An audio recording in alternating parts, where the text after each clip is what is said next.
Advance. I feel like I'm not sitting up straight.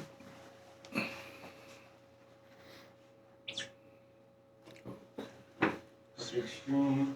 All right, we're on. Oh, I look fat.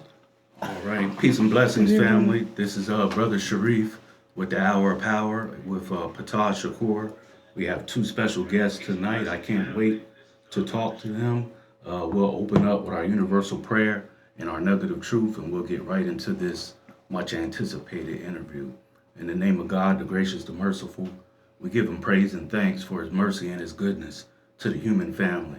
If all the trees upon the earth were pens to write with, and if all the oceans were ink, and then another 7 oceans to add to its supply, the writing would still not be enough to explain the glory of God. For he's the gracious, the merciful. We confide in no other in our time of need, and we praise no other in our good fortune. He is one. And even if I live to be 1,000, it still will not be enough to thank God for his many blessings and gifts. We thank God for the Metu Neter, oracle scriptures and writings that came on the continent of Africa thousands of years before any organized religion. We thank God for Moses in the Torah, Jesus in the Gospel, and Muhammad with the Quran. I greet everyone in words of peace. To my Christian family, praise the Lord. To my Muslim family, assalamu alaikum. To my Hebrew Israelite family, shalom. To my black conscious family, hotep. And to my people in the streets, what's good to you? It all means peace. We always start out the Hour of Power with a brief nugget of truth. That's just us explaining our history, since it's not being properly explained in learning institutions. This week, I have a very valuable piece of document. It's called the African American News Journal, 178 years of our country's history as documented in a historical viewer article. So basically, anything that happened, not any and everything, but anything that happened 78 years back, we got the newspaper articles right here in this journal. My guest was asking me how they could get it. I'm gonna find that out. I have a brother that used to distribute these in North Carolina. Kiba Bird is his name, and I'm gonna be reaching out to him to see if he can get some more of these journals this way. So that's this week's Nugget of Truth. Like I said, a historical news journal going back 178 years. Very valuable information. But without no further ado, can my guests, ladies, first explain, who you are and what's going on with you. Well, thank you. Thank you for the privilege to be with you today. My name is Lisa Kennedy, and I'm here to sort of really, in partnership with Mr. Breeland, to talk about, in general, education, and more specifically about the impending York City School Board race. I'm currently a school board director with the York City School District, been on the board for 8 years, been around the district about 30 years.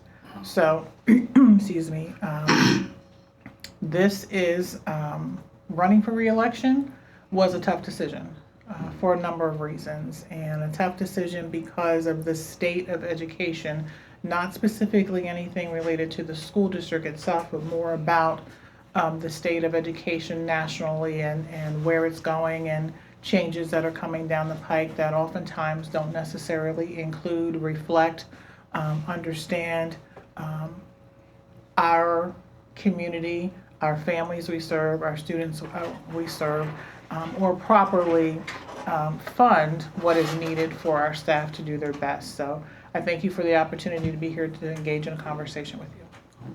Okay, and Mr. Breeland. Hello, my name is Michael Breeland, and Shareef, thank you very much for this opportunity to speak as well. Being a current board member, and this is year 20 for me, I take education very seriously. I have been around the district, close to 40 years. Plus, I was educated through the educational system here in York. And it's very important to me that we make certain that our children have an opportunity to benefit from what education could lead today, tomorrow, and in the future. So what I'm hoping for is to really reflect on the state of education And now we have this doctrine where we hear a lot of people talking about wokeness. And yes, I'm woke. And I'm woke to the fact that this current administration that's in the White House is trying to erase our history. And I tell everyone, you can't erase our history. Slavery and everything else that they threw at us, Jim Crow, the black codes, and none of that survived or took us down. And nothing else will. So Donald Trump and his followers could talk about wokeness all they want. And it's not wokeness. It's called realness. And they need to understand that fact. And hopefully we could talk about the state of education and where it's going and these current endeavors of this administration and what they're trying to destroy in the process. And hopefully while I'm on the board, and even after I'm off the board, I'll always fight for our students to have a education that is functional and that will help them survive. Okay. What would you say, either of you can chime in, what would you say is the biggest challenge going into the next term, so to speak, whoever is in? We have a couple that I interviewed a couple weeks ago. What do you think is the biggest challenge facing us right now? Do you mind if I go first? No, go ahead. So I would say there are a couple of things. One, namely, is first recognizing actually the community and in the county at large, recognizing the accomplishments of the school district of the city of York. We focus a lot on the negative, what you don't have, what you can't do, what you didn't see, but we don't focus on the positive. And so there are a lot of great things happening in the school district of the city of York, and one of them is being a part of a board that, again, only 8 years, but it has been a decade-long process where we exited financial recovery. That is no small feat. And so as a collective, as a board, as an administration, staff, and the work of the students, that process came together, and we were able to exit financial recovery. This is our second year. So one of the challenges is recognizing and understanding as a community, while we celebrate having exited financial recovery, we have 4 more years of monitoring to go, which still means that the ship has not sailed. We have to continue to stay the course, do the things that we are doing, maintain the excellent forward progress we have made financially, as well as continue to provide high quality education, as we both already said, in a educational system oftentimes that is not inclusive of the students in which we serve fully and completely. And so that is one of the challenges. The other challenge I would say is balancing between the district staff and what is the educational process, where teachers in the classroom and students and families and parents understanding the need for a partnership. The success of a school district requires partnership. We need parents and families to buy in, support, engage. That doesn't mean that they have to be at school every day. Sometimes I think some of our younger generations may not necessarily clearly understand, well, are you saying school or district or teacher that I need to be in my child's school every day? That's not what we're saying to be engaged. Engagement looks like supporting your kids at home, looks like reading to your kids, reading with your kids, looks like when you're riding along, taking road trips, playing games. Electronically is okay, don't get me wrong, but playing games that are challenging their mind, because part of the issue that has happened over the decades is that critical thinking piece has gone away with the implementation of these great devices. But we need students to be able to critically think, because what they face each and every day in the world of education sometimes is not designed for them. And other times they have to really be able to put all of those pieces together. So it requires a partnership.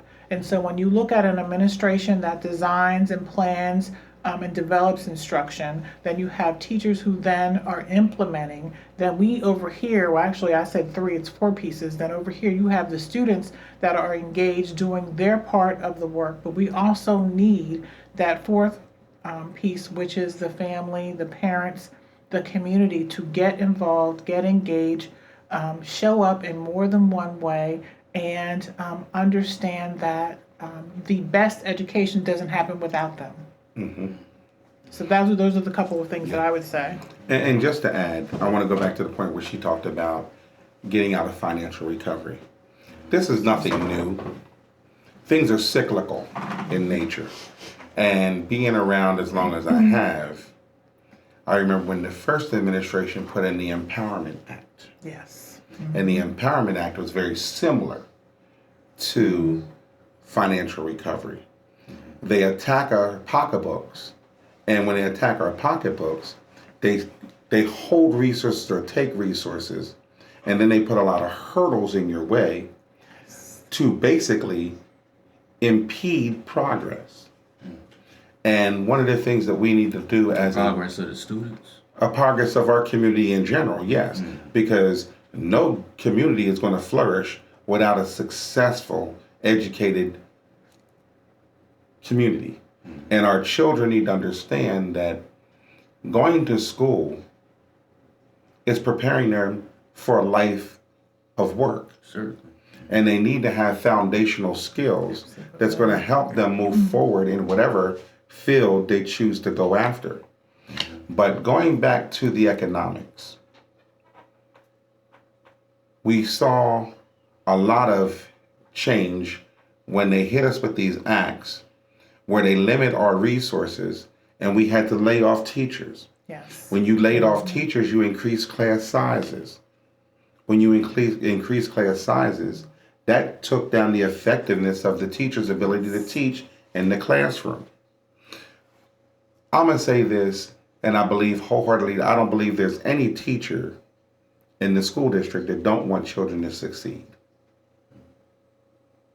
And our students and their families also need to encourage them to go to school and say, hey, this is your job. I remember telling my nieces and nephews, school is your job right now. Yes, indeed. That's right. That is your job.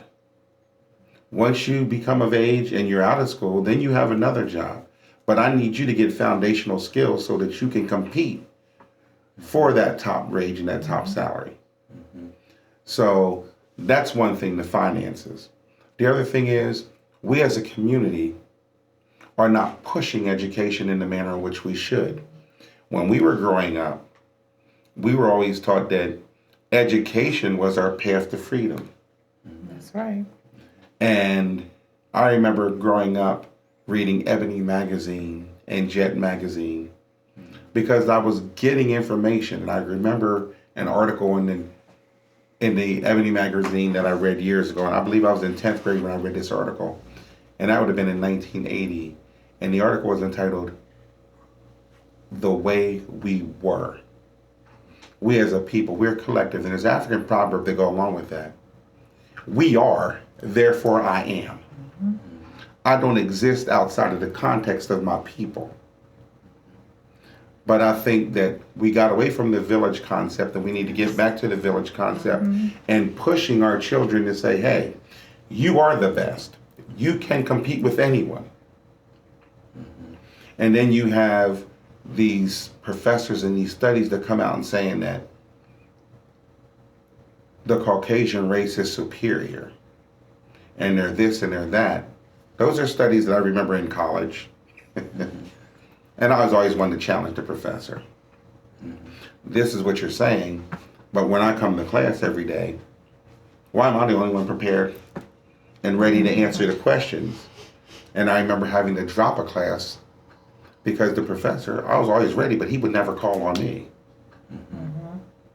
Why are you not calling on me? Because I'm not Caucasian and I'm ready and they are not. So I went and dropped the class and got my full refund. Later, when, and I don't want to mess up his name, but Sinke, he was on his grandfather was on the Amistad.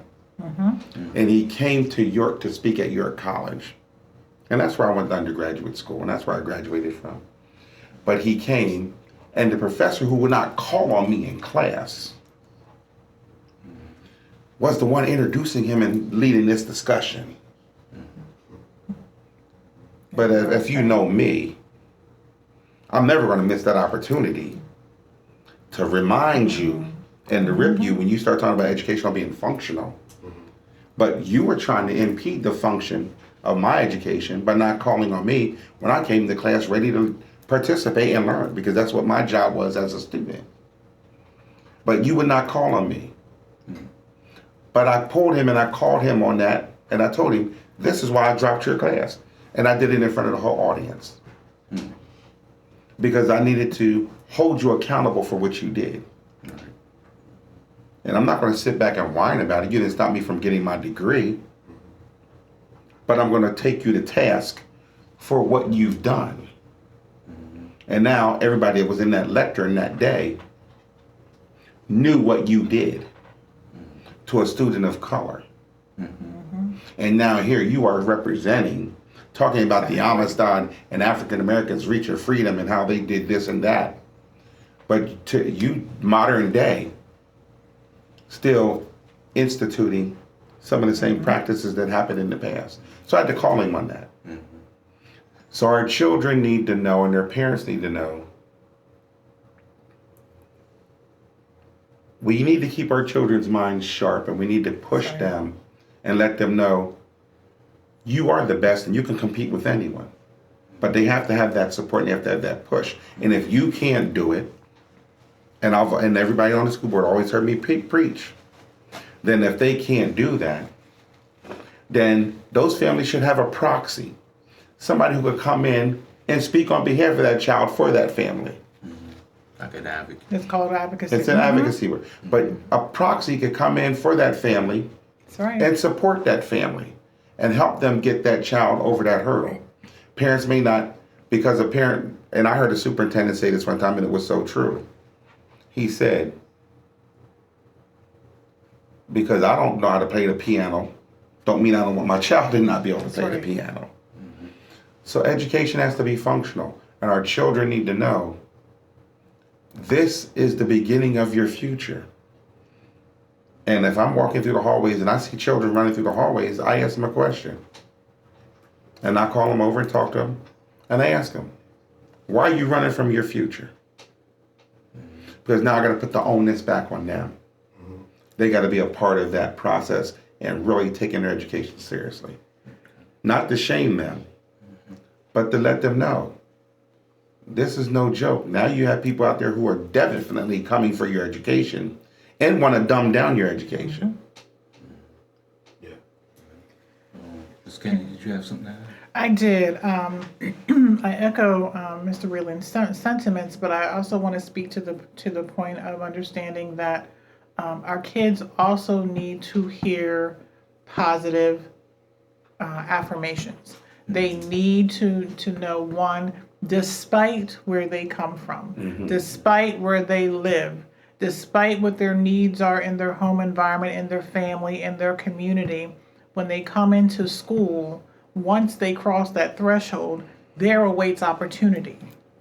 And so my question always is, the opportunity is there, what are you going to do with it? The same question, just framed in a different way that Mr. Breeland framed it, and recognizing that our kids are more than capable. But part of the struggle sometimes is they are sometimes in environments, and not just in education now, but generally speaking, they are in environments that have very little to no expectations of them.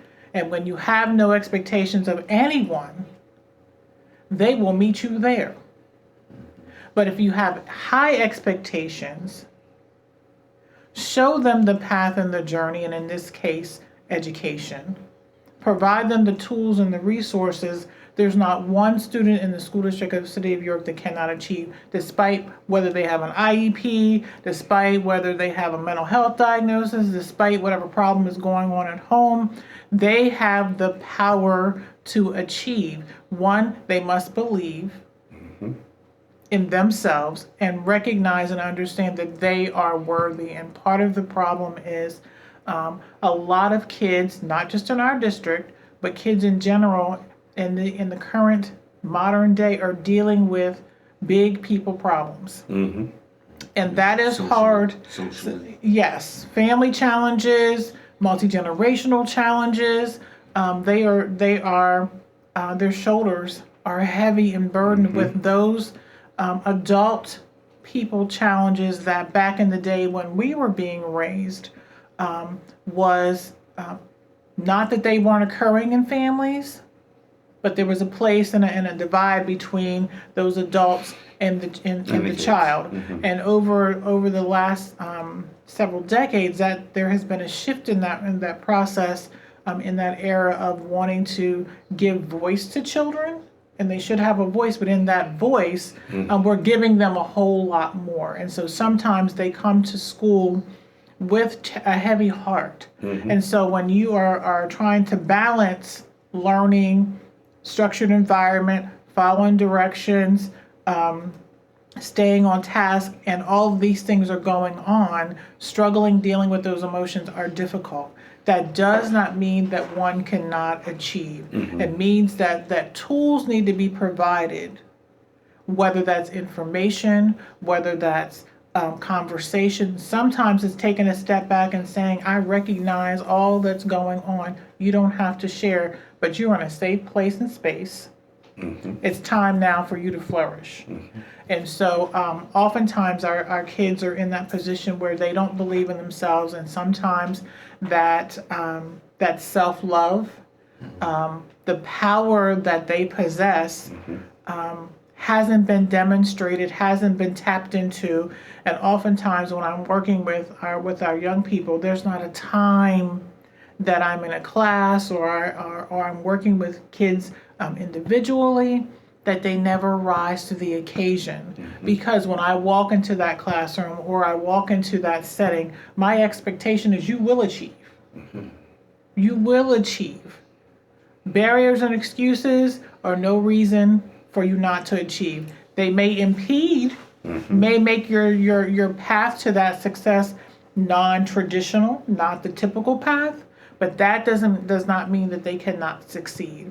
And then the other piece that Mr. Breeland spoke to was the financial piece about how districts are funded. Term wise or definition wise, what exactly is financial recovery and its purpose? So the financial recovery piece speaks to for any district, speaks to the funding of the district and how capable a district is in covering their bills, their salaries, all the needs to actually run a district, and maintaining a balance to be able to at least cover or have 10 to 20% of your budget in a fund balance, almost like a rainy day fund kind of thing, particularly in a time such as this where we don't know where the state of education is going to be when it comes to funding. And so financial recovery means that going through that process meant that a decade ago, because of some of the changes that Mr. Breeland spoke of earlier about the process, the different acts and things that have come along the way, made the district incapable of being able to be in that financial solvency state. So we were moved into financial recovery until we were able to build that back up. And so in the last 6 to 8 years, we have done that, and we are more than solvent now. We've been solvent for several years, and so that is no longer the issue, but a community understanding how education is funded is also important as well. So the BEF, the basic education funding, is the formula that is used by states to determine how much funding per student a school district would receive. But that funding is also based on that particular school district, every school district's taxes. So the tax base. So largely educational funds comes from your tax base. While you might think that because there are more people that live in the city than in maybe some of our suburbs and county in numbers of people, that may be true.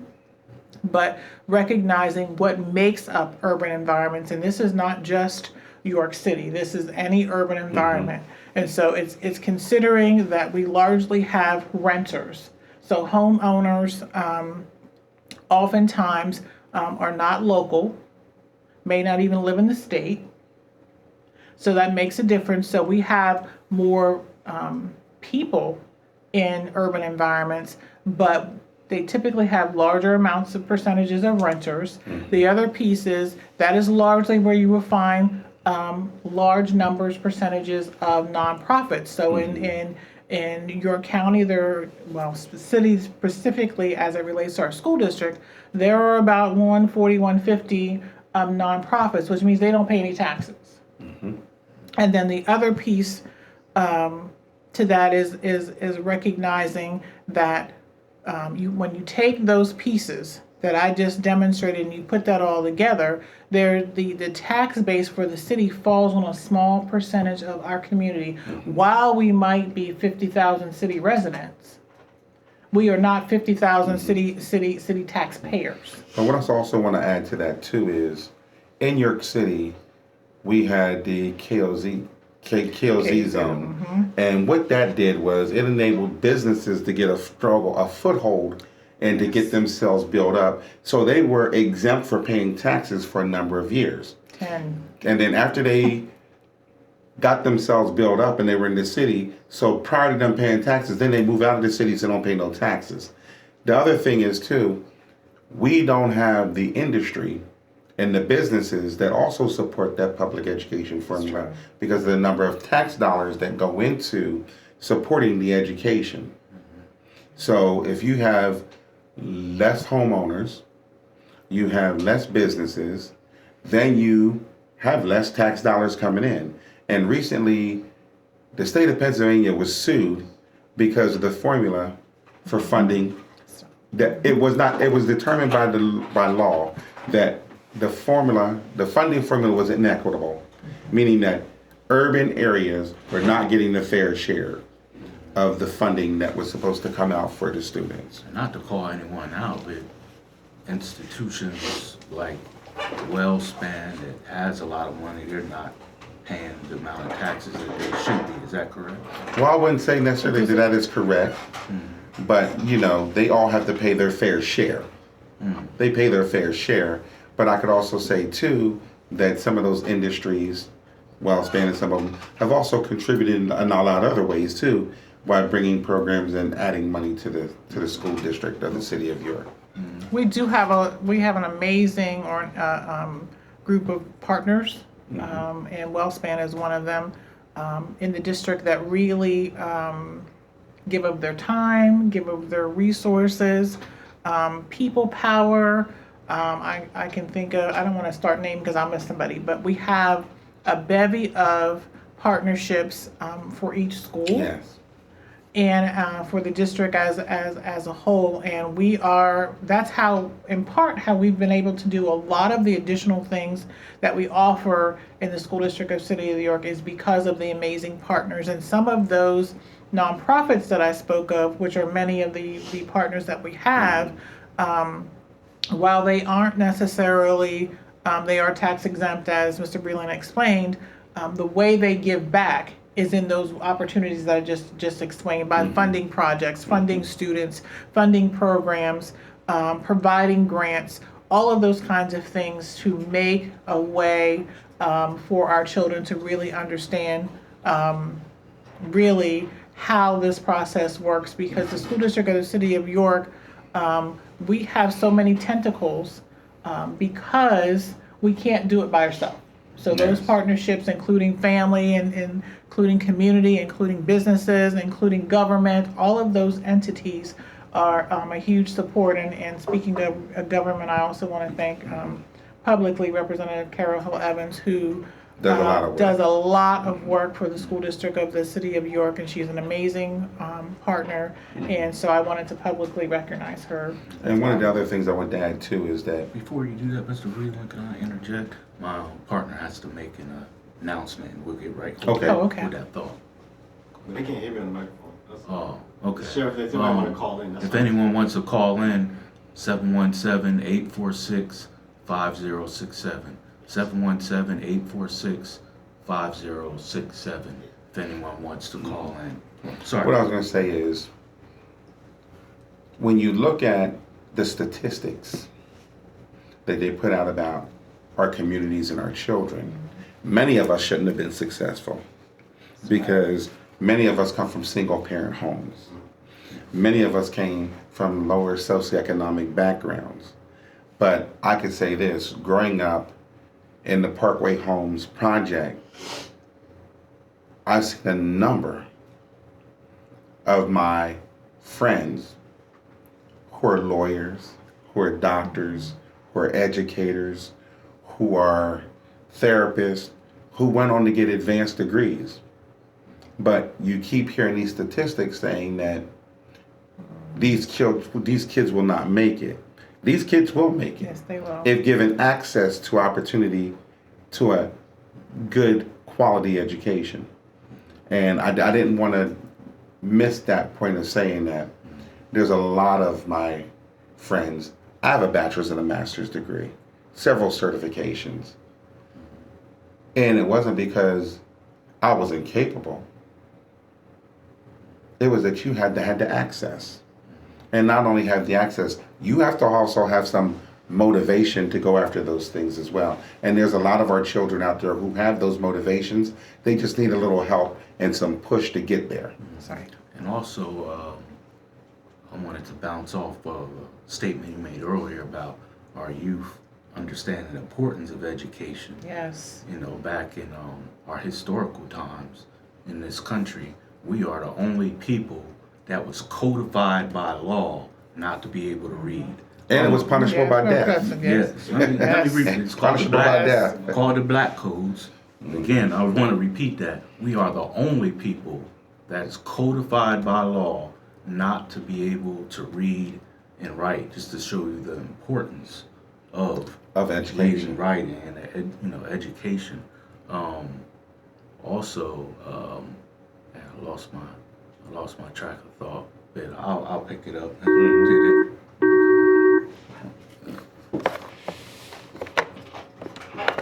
Our power. Our power. Our power. I'm sorry, I was checking to make sure my phone was connected. Is this Shareef's podcast Facebook page Yeah. thing that's going on live right now?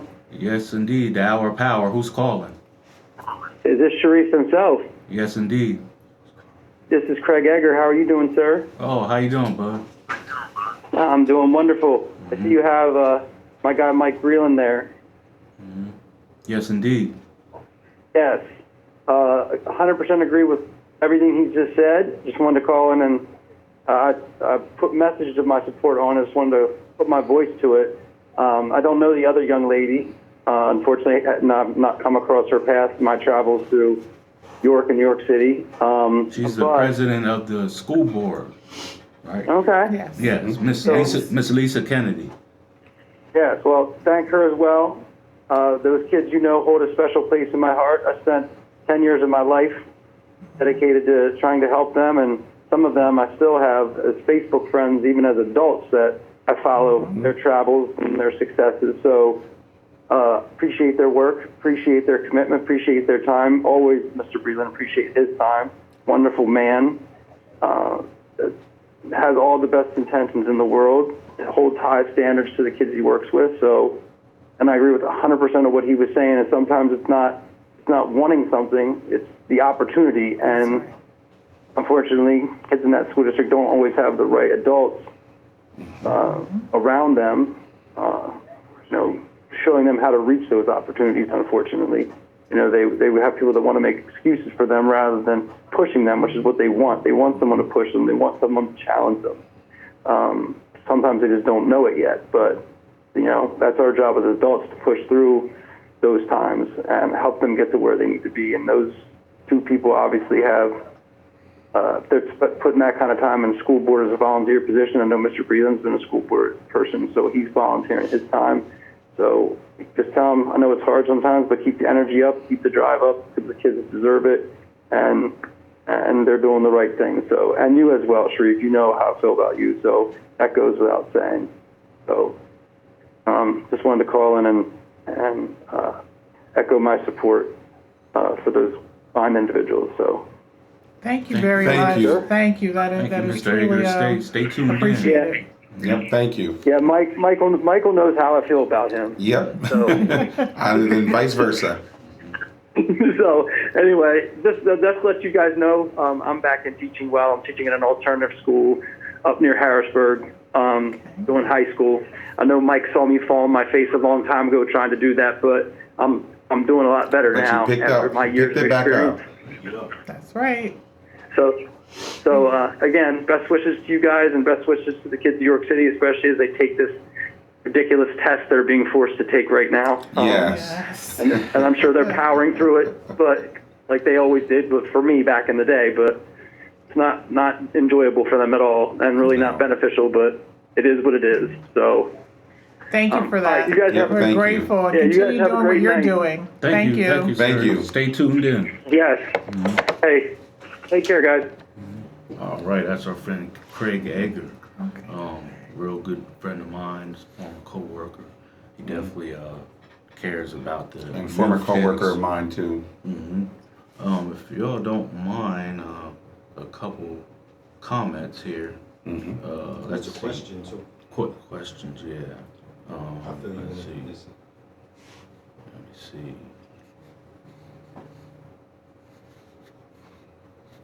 Someone wants to know what happened to all the community centers. We need funding for them to reopen. What's the possibility of that? Mr. Chris Butler. Well, Mr. Butler, I would just like to say this, as it relates to community centers, that is normally a York City government concern. However, we try the best that we can with the resources that we can to have after school programs that are in lieu of some of the community centers that were closed. So the district is not opposed to supporting community centers, and we have advocated that our schools should be community schools, opened up in the evening Yeah. to give people access, parents for learning computer skills, helping their children with literacy skills, getting support with budgeting. We have offered all of that, so hopefully the community is listening and want to jump on some of those endeavors. And in addition, the community centers, that specific lane would be a city government as opposed to the city school district lane as far as operating community centers. But I 100% agree with Mr. Breeland that our schools need to return to being those hubs in communities that they have been in. But however, I will add that we do offer a wealth of resources, access, programs available to serve the community as well.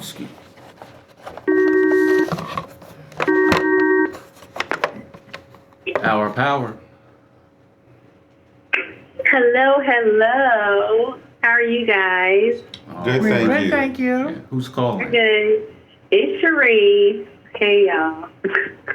Shareef McFadden. Oh, okay. And first and foremost, I just want to say that the level of respect and honor I have for Lisa and Michael is, I have a high level of respect and honor for both of you for your commitment to educating our youth, educating our families, and not even just in your roles as school board members and school board president. However, the role is in things you take beyond that, as far as even Lisa with our mental health collaborative and making sure that the things that are important to our communities and impact our communities, we're understanding on a deeper level beyond just what we see and understand on the surface. So I want to commend you both on that.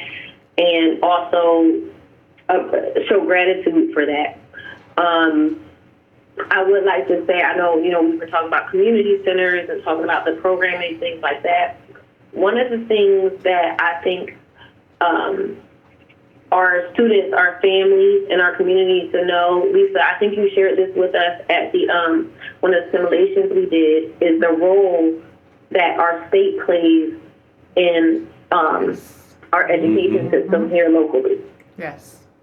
And understanding the process and the flow of how things are impacted, what is impacted, what the school board itself in New York City has control over, and what it doesn't have control over from the state level, and helping our parents and families understand why it's important to show up, not only to our school board meetings and on a local and state level, but to advocate for your kids, to advocate for these policies, these procedures. Our school board, our public servants, we vote you guys in.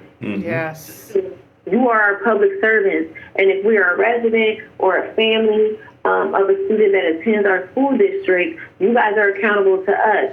And so we can say, here's what we need. Here's what we need to understand more about. Here's what we need to learn, the experience that our kids are experiencing, and why it might be 35 students in a class compared to one teacher. That's right. Yes. So you gave such a great breakdown of how the process works and what impacts these different dynamics that lend to our school district and our school system.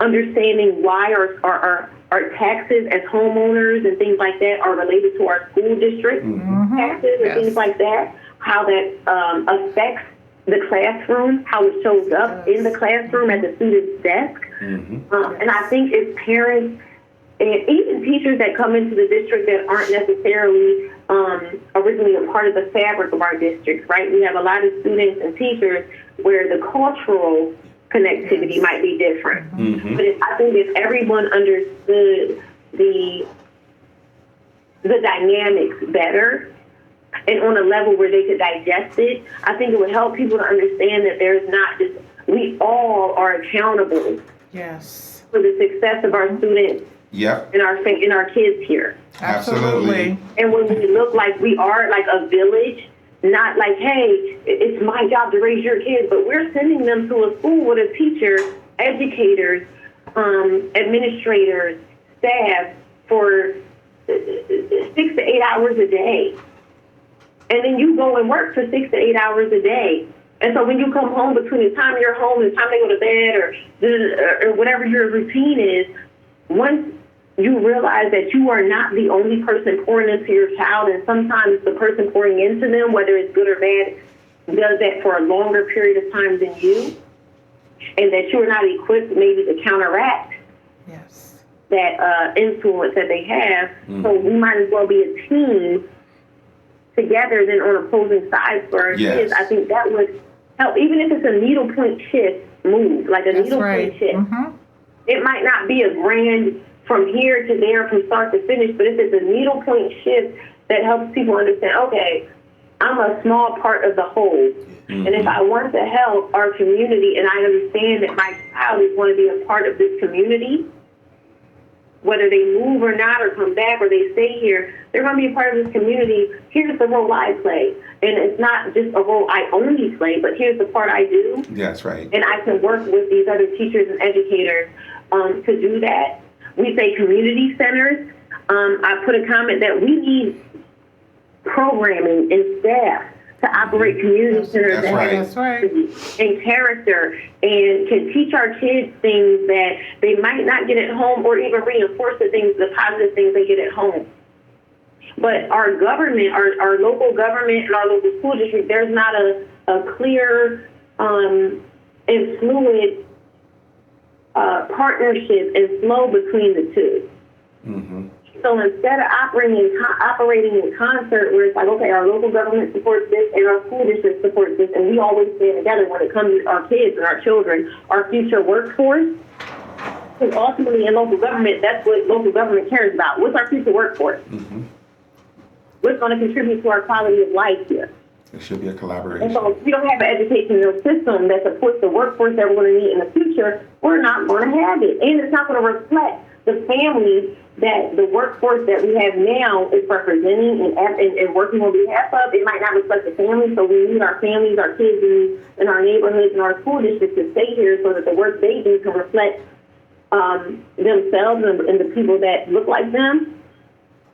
There's always going to be a disconnect. I always advocate for our local government and our local school districts to get in one accord. It don't mean you got to be in agreement.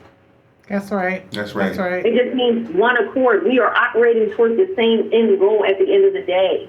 And so I do want to applaud you both because I know you guys both understand that and are working towards that. And I just want to say that.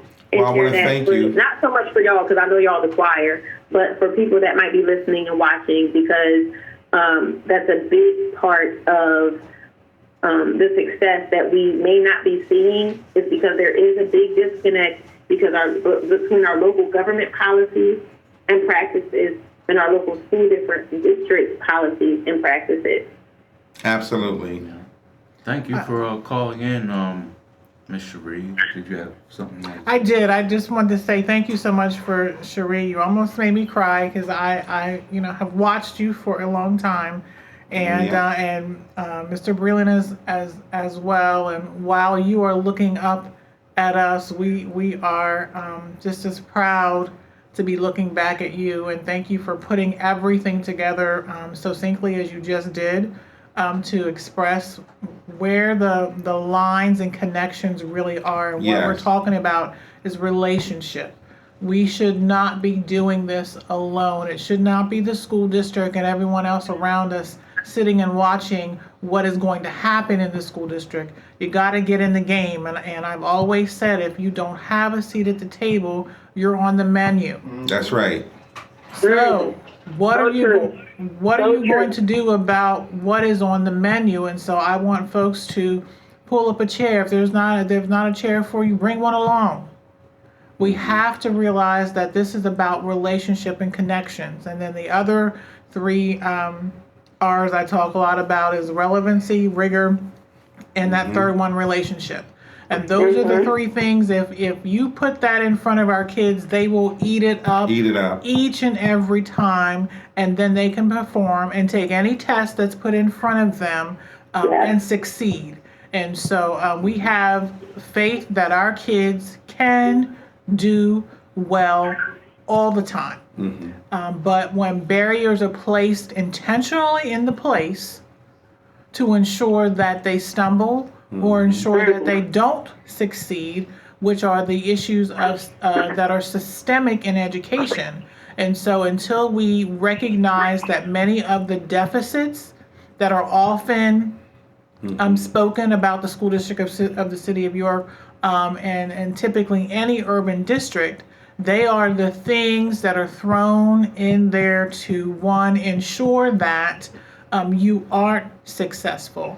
Again, I'm not making that be an excuse, but those are simply the facts. And so when we are working from a premise of we understand what the design of the system is, so we are now walking and doing the work to ensure that they get what they need, but that takes all of us, and that includes every family, every individual, city government, business.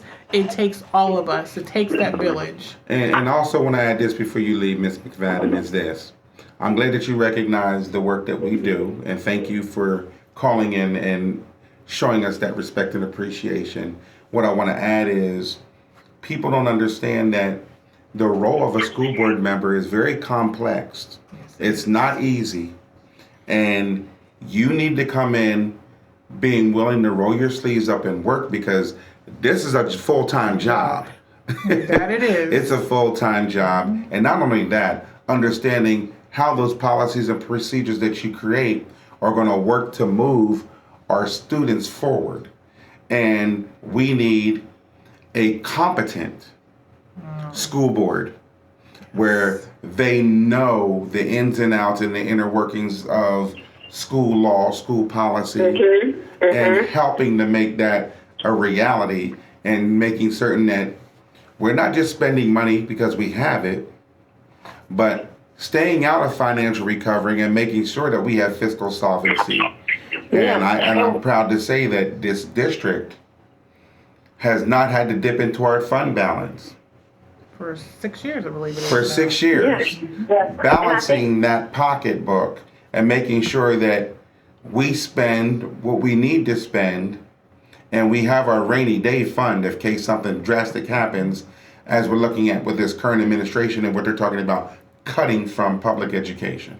Mm-hmm. So we And are when being you say prepared for that. competency, I think competency is one of the key things, and not because they come in knowing, but they take the time, have the willingness Be willing To to learn. learn. to learn. Willingness to learn. Yes. Yes. And I also want to publicly say, as the board works as a team of nine, 10, we the have, superintendent's I'm adding, I was going at it. We have a 10th board member, which is our superintendent. Yes. And the cabinet or the administration. So the work that has been done over this decade has really been the work of the entire team. Yes, the board, because we have to make those tough decisions, but those connections, recommendations, support, budget ideas come from the superintendent and the administration under her. And so it is a team effort. Understanding that is important as well. But I thank you again for your kind words and thoughtful words. Much love to you. Yes. Thank you for calling in, young lady. Thank you. Alrighty. Miss Brazier Banks, one of the new candidates, says, "What do you think is missing from the board?" I don't know exactly what she means by that bit. School board, Yeah, I know that bit. That's a broad. Well, Yes. I'll start with that. Go ahead. When we ask what is missing from the board, I wouldn't say that there's nothing necessarily missing from the board. What is needed on the board is people understanding what school board work is about and being able to educate yourself about that process, understanding what your roles and your responsibilities are as a school board member. And as a school board, there's only one person in the district that answers to the board, and that's the superintendent. That's right. We do not oversee or supervise any other employee in this district. The only person that we supervise is the superintendent. And it's very integral that you have a very strong working relationship with the superintendent. That's right. Because the superintendent's job is to come in and do the job that we hired them to do. And we can't come in there micromanaging and telling the superintendent, this is what you do, this is what you don't do. She has her papers that tells her what she or he can and cannot do. And it's not our job to come in. They will come and ask decisions because we have to pass those things. And if we disagree, the superintendent understands too. I have 9 supervisors and now I need to bring them into the fold and show them what my vision is. And once that superintendent shows you that vision, then she asks for input or he asks for input. And as a board, as a collective, you sit down and you have a conversation. So I wouldn't say there's anything missing. It's what each person is willing to bring to the table to learn about this process in this role. And as being in this role for 20 years, I think I have a good understanding of what's needed and what's not missing. But I would say this. I've been proud to serve this district for 20 years and hope that we have competent young people coming in to fill my shoes because this is my last go around. Hour of power. Well, hi, everybody. Hello. Hi. Night. Okay, can you guys hear me? You're going in and out a little bit. Okay, hold on. I don't know. Is this better or worse? Yes. That's better, yes. Yes. Who's calling? Hi, I'm Briaja Banks, and I'm running for school board. And I just wanted to ask a few questions and say that I did mention that I wanted to run for school board last year when I became a parent liaison, and I became very vocal about some of the concerns that I had, and I wanted to learn how to do this. Yes. And I felt like I had some support from Miss Kennedy, and I got a very positive reaction from her, but I also had to do a lot of research for myself to figure out how to get the paperwork, how to run, and learning the process of what the school board does and what my voice means. And that's why I wanted to run for school board, so that my ideas can be shared too on a level that I feel like I'm deeply involved, because I'm inspired by the work that you guys do, and I just feel like the ultimate level of being involved as a parent would be to sit on the board with you guys. So I would be honored if that could actually happen. And I do agree with a lot of the things that you guys are saying tonight on this show. So one of the questions that I had, it's about something that was mentioned in the budget at the school board meeting about the 3 networks that we have that have been like monitoring the schools. And I noticed that there's going to be a large chunk of money going to leadership for that, but it wasn't really clear to me what kind of data have they produced to justify giving more money to leadership for that program, because this is my first time hearing about those networks, really.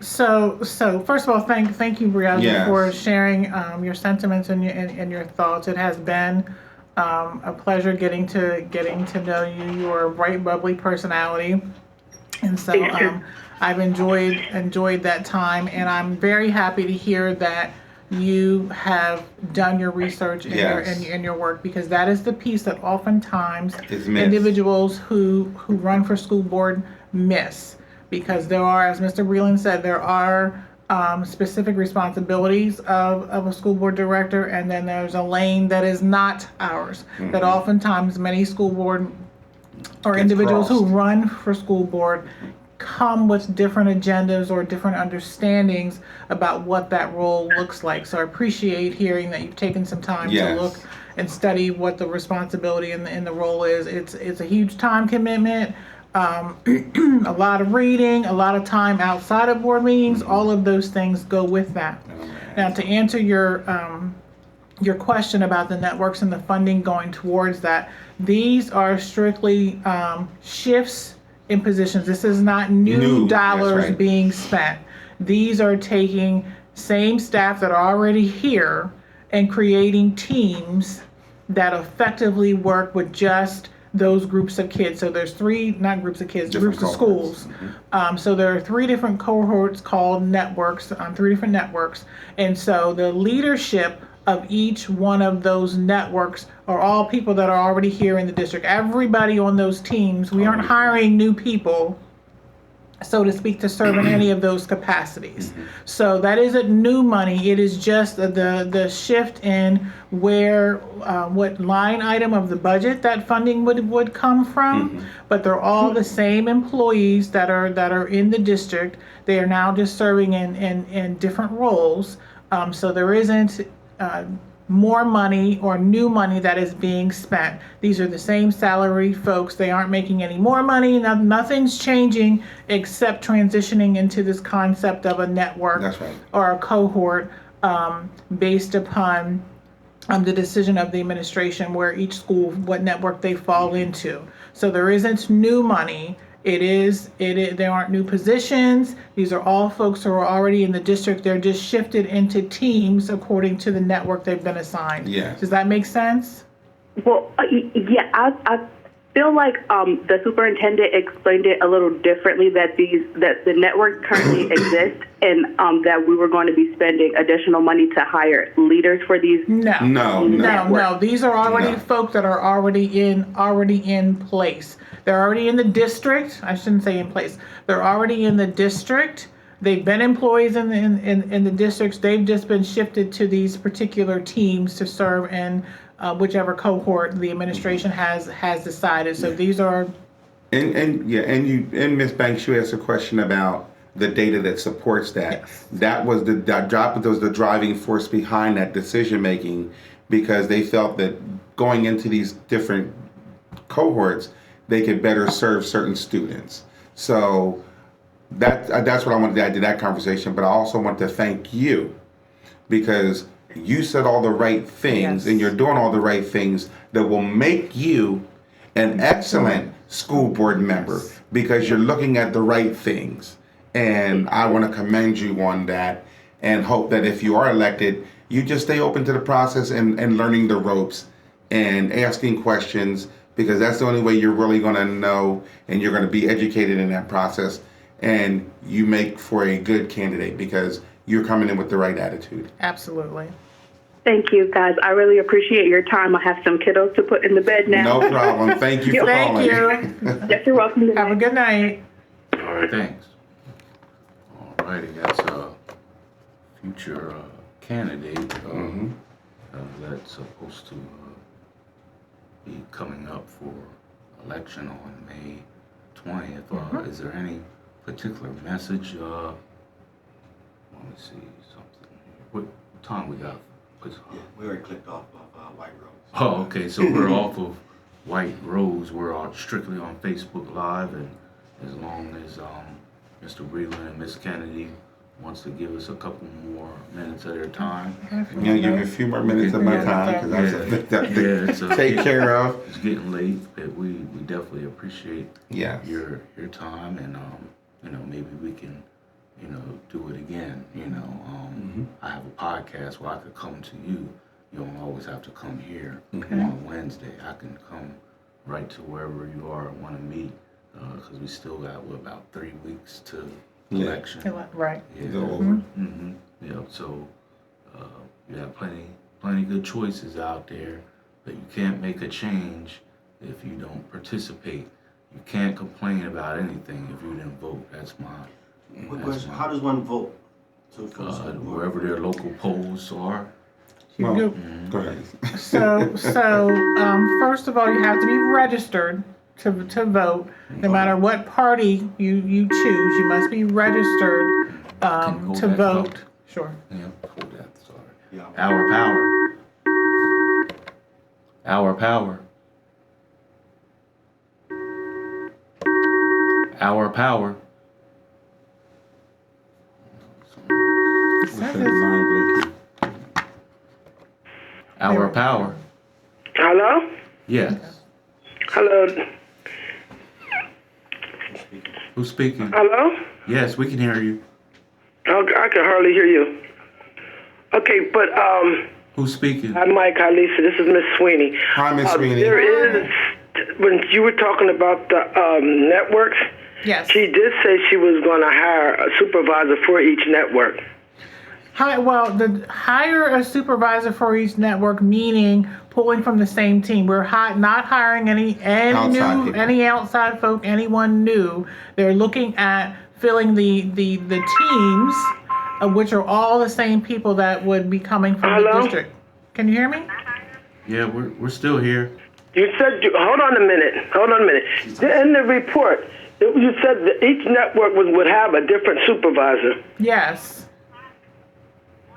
And they are folks who are already working in the district. Currently. There will not be new folks hired to fill those positions. I hear Dr. Perry. Hello. Okay, hold on a minute. All right, Lisa. Yes. I'm going to apologize. I misunderstood. Okay. I was just corrected. No problem. They are already they already employed, the supervisor already employed by the district. Yeah. Okay, but I was understood that there was going to be extra supervisors. All right. Thank you. Yep. Thank you. Uh-huh. You have anything else, or? No, not right now. I'm going to finish the other conversation. Thank Okay. you. All righty. Thank you. Uh-huh. Hello? Yeah. I have to go take care of something for my mom. So. Yeah. Yes, Mr. Breeland has to take care of some things, and we appreciate your time, and hopefully this won't be the last time that we No, it hear won't be the from you. last It's time. you have a lot of valuable information. So. And that's the last thing I want to leave you with is being able to have people in place to understand the historical context. There's a lot of things that happen in the district that I have been around for, and I know with some of the things that worked and some of the things that didn't work. And when you have that amount of insight, you're able to share that with the board. Instead of us reproducing things that didn't work, we're able to look at different things in a different way so that we don't go back down the same path that wasn't fruitful for us. Yeah. And the last thing I would say is, first of all, thank you, Shareef, for the Yes. opportunity to come and share. Are you able to stay a little longer, or you have to? I'm trying. I'm with him, so. Oh, okay, I understand. Gotta give it a ride. So again, thank you for the opportunity Yes. to be able to come and share, and I'd like to just send out a shout to our community of special thanks that Yes. service has been something that I take very seriously. I don't take this role lightly, because touching young people leaves a lasting impact, and it can be positive or negative. And so our goal collectively as a district is to do what is best for children, and the team, that board that we work with, again, does not always mean, as was said earlier, that we are always going to agree on everything. But we do respect and understand each other and allow room and space for difference. And so to the community, please get informed about this process. And it was mentioned about voting. First thing you must do is register to vote. And at the moment, the deadline is escaping me to register the vote. No matter what party, I believe it is, no matter what party you register for, and then once you get registered, you will receive a voter registration card that will tell you your polling location. And on election day, which is May 20th, you will go to your polling location, and you will be able to vote not only for school board directors, but for many other offices, mayor, and many other offices that are on the ballot this particular cycle. Voting is your voice. So please understand that I serve our community, and it's because of your vote that I'm able to sit in this seat and be an advocate for our children and our families in the school district of the city of New York. It is my pleasure to serve again with Mr. Breeland as well. Primary is May 20th. I'm Lisa Kennedy. I'm on the ballot. Please feel free. You'll find I have a page on Facebook if you have questions, want to talk more.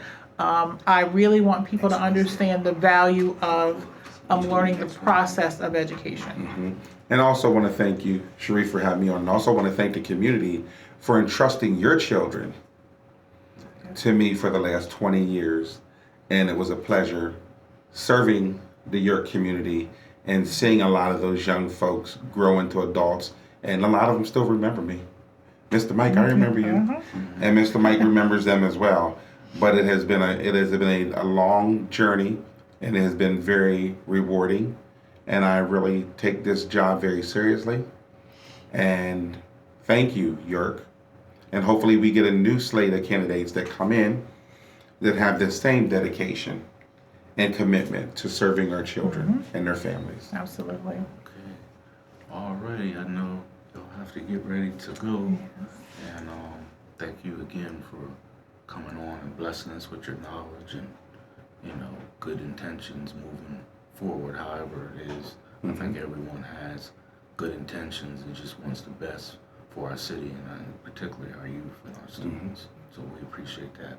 Thank you. Thank you. All righty.